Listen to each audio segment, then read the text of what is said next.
Folks, you've all heard about the SAVE Act by now. Every time the Save America Act comes up, some senator explains why it can't be done. They never say why it shouldn't be done. They just say it can't. At least that's the common theme. Well, I came across a floor speech recently by Senator Thom Tillis of North Carolina. He actually grabbed a whiteboard and walked the Senate through his rationale, line by line, with numbers. And I want to play it for you. I don't want to give you a clipped down version. I don't want to give you a gotcha moment. I want to play it piece by piece, long enough that you can actually hear what this man's saying from his own mouth, because I think you should.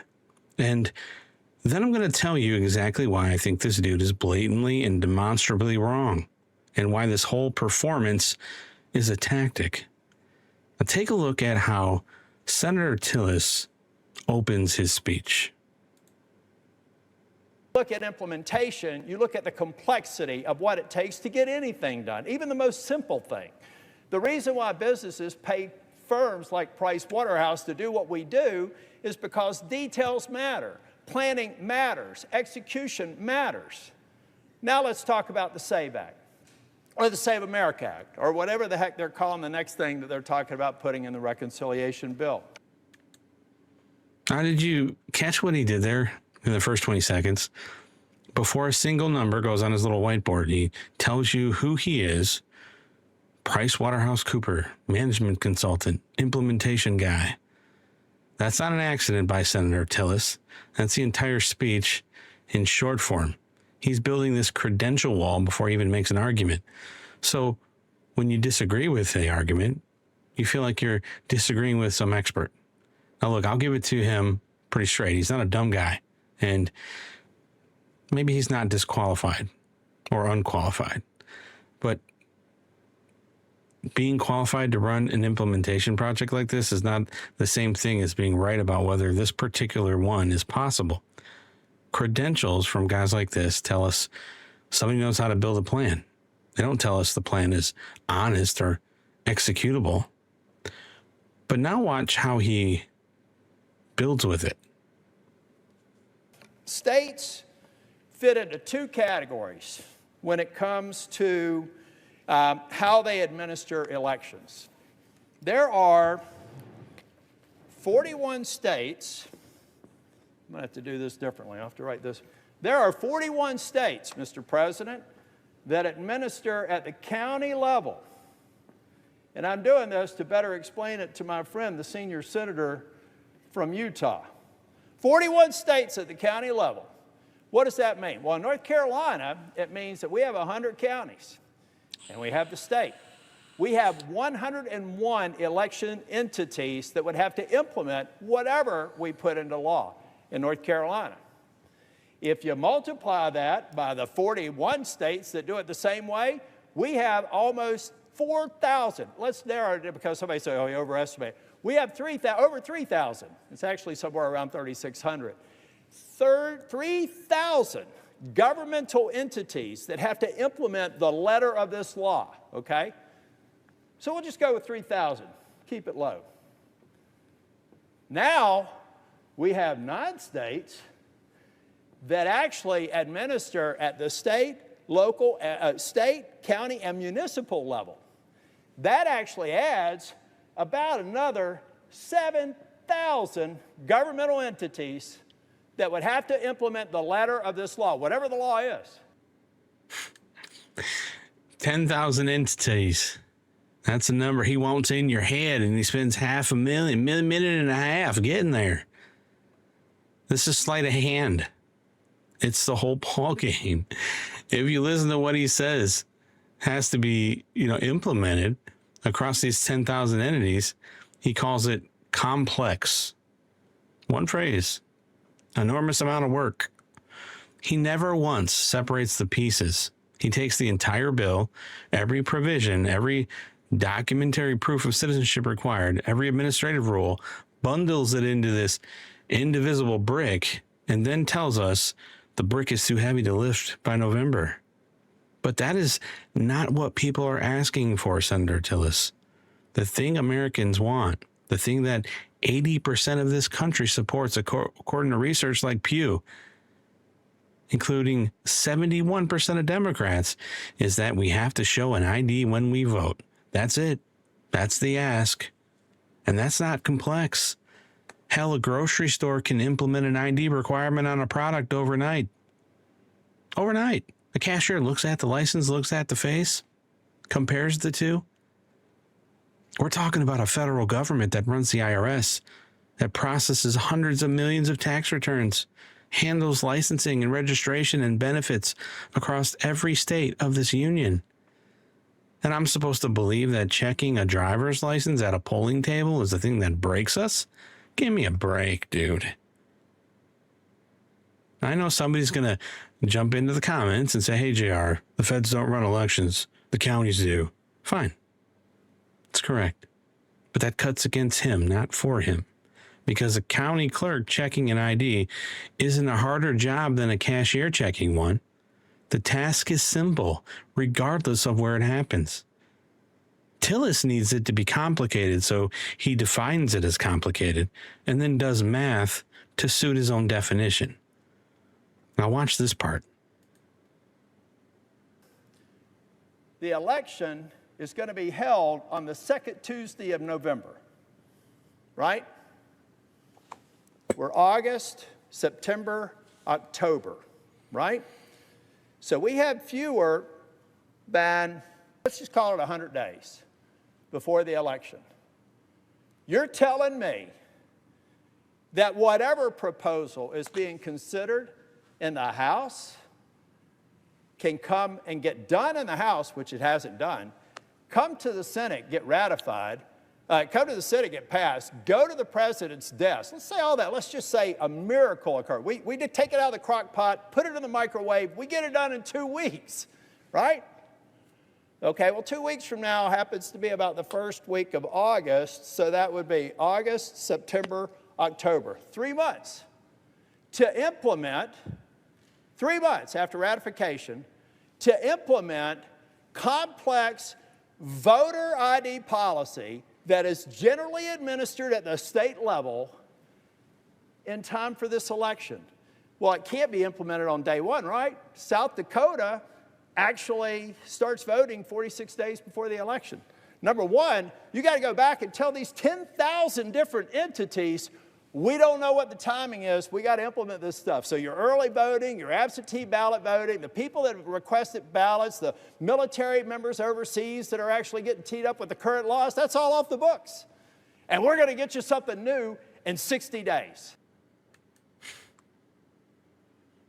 On his version, on his bundle, on his definition, with his assumptions, the math doesn't work. Have somebody put a microphone up in my face and say, why are you against voter ID? I'd say, first, do your homework.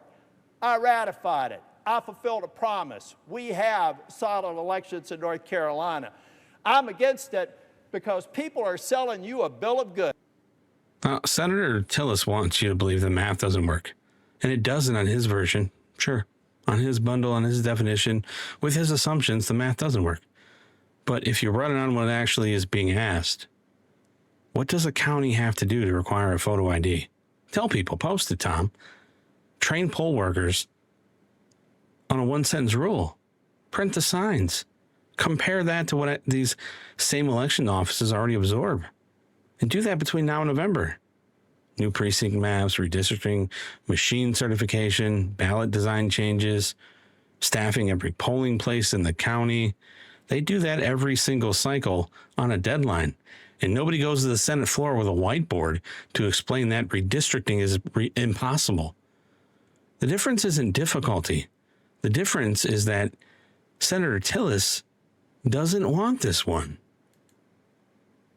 Have somebody put a microphone up in my face and say, why are you against voter ID? I'd say, first, do your homework. I ratified it. I fulfilled a promise. We have solid elections in North Carolina. I'm against it because people are selling you a bill of goods. Yeah, North Carolina did it.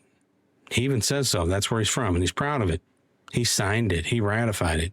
He says the elections are solid there.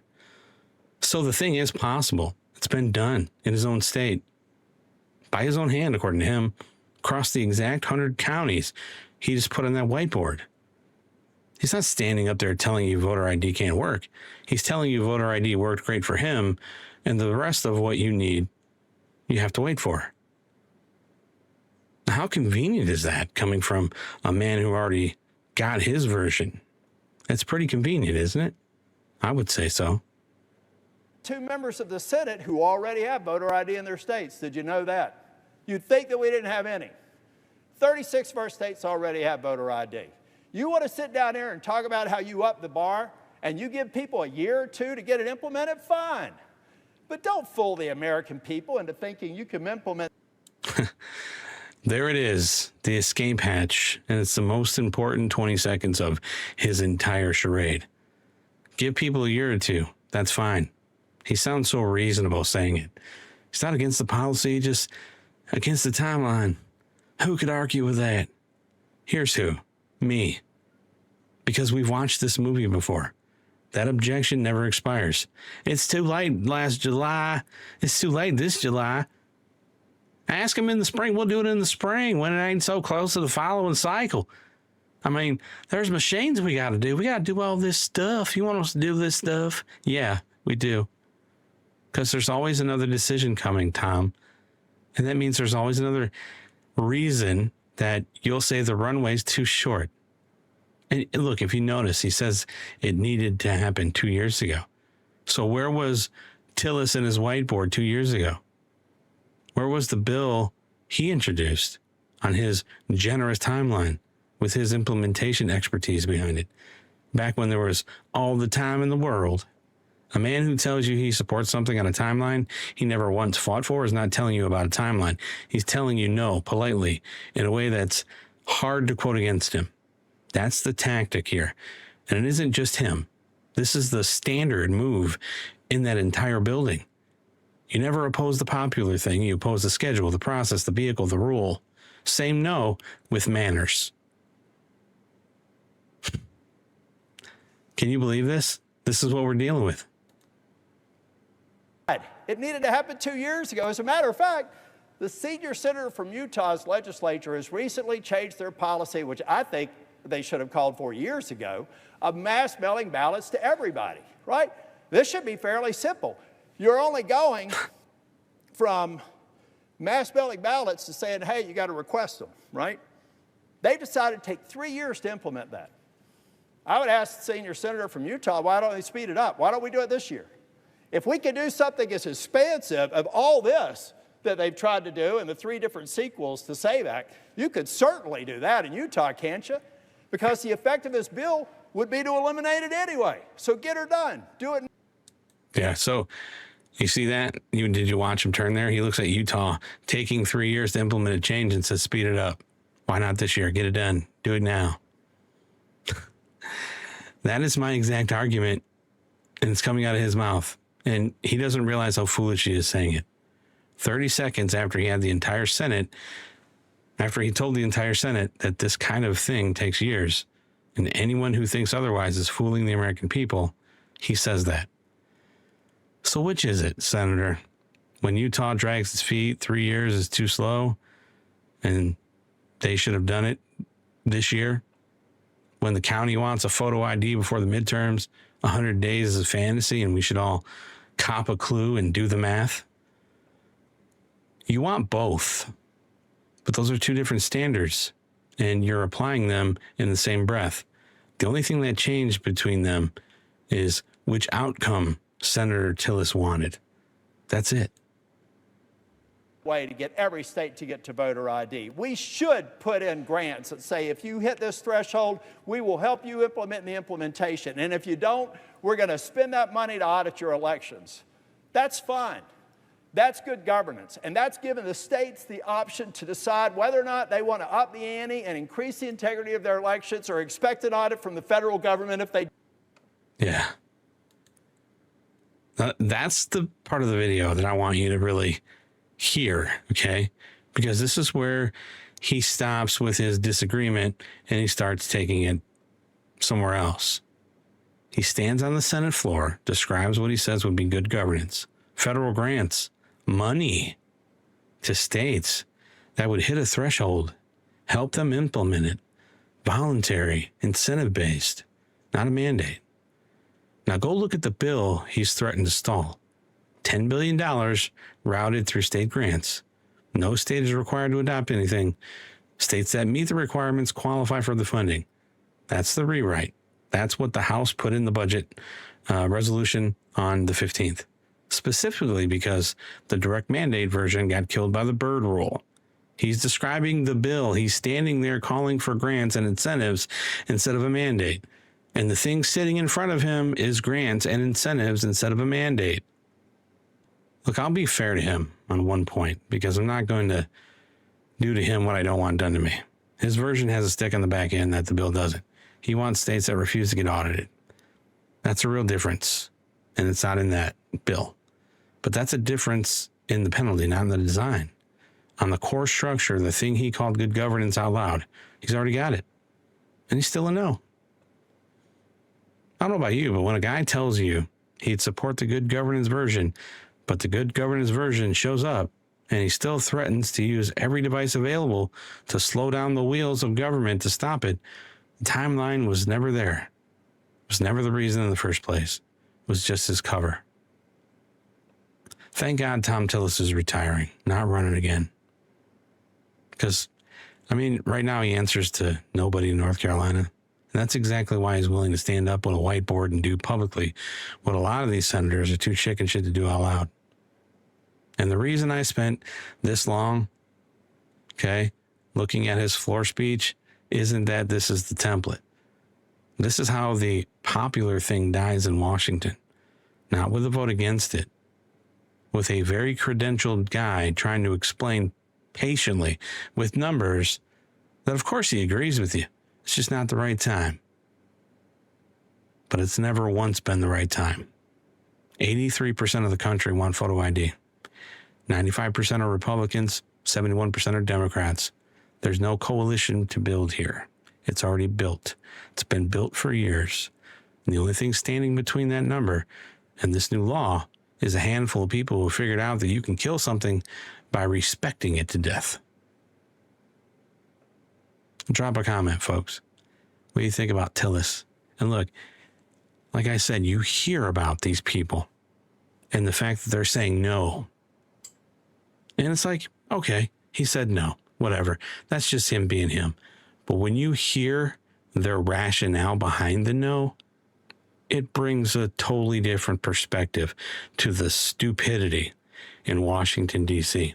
Fear-mongering in Washington, D.C. Path of least resistance in Washington, D.C. If there's an opportunity to fund something that they can put their hands in, they're all for it.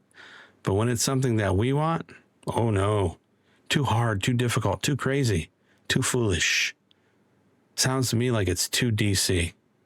And I'm getting tired of it. I know you are too.